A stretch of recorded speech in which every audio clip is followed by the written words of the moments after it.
မင်္ဂလာပါခင်ဗျာဒီနေ့ကတော့ချက်သွန်ပြူစီချက်လေးလုပ်သွားပါမယ်အင်ရှင်မတွေရောကျွန်တော်တို့မကြအတုပ်တွေတုတ်စားတဲ့လူတွေရောဒါမျိုးလေးအိမ်မှာဆောင်းထားတင်ပါတယ်လွယ်မယ်လို့ထင်ရပေမဲ့ဒီကနေ့လုပ်တဲ့ခါမှာတော့တော်တော်လေးလုံဝင်ပါတယ်အရင်ဆုံးအနေနဲ့ချက်သွန်ပြူ2မောင်လောက်ကိုအခွန်တင်ထားပေးလိုက်ပါမယ်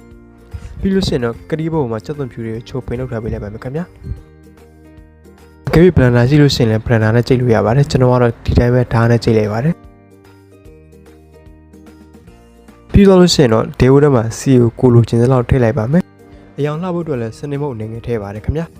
စီနည်းနည်းလောက်ပူပြီးဆိုတာနဲ့ချက်သွန်ပြူစားထည့်ပါမယ်ဒီတိုင်းပြီးပြော့လေးနဲ့ဆစ်ရှိထားပြီးတော့ကြော်ပေးရပါမယ်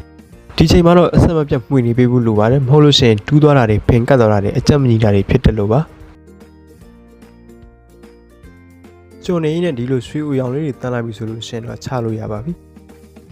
ဒီနေရာမှာတော့စီသက်သက်ချက်သွန်ဖြူကြော်သက်ခွဲထားပေးဖို့လိုပါတယ်မဟုတ်လို့ရှိရင်စီရဲ့လက်ချက်အပူချိန်နဲ့တူးသွားပါလိမ့်မယ်ခင်ဗျာအခုဆိုလို့ရှိရင်တော့ကျွတ်ရွနေတဲ့ချက်သွန်ဖြူကြော်လေးရပါပြီ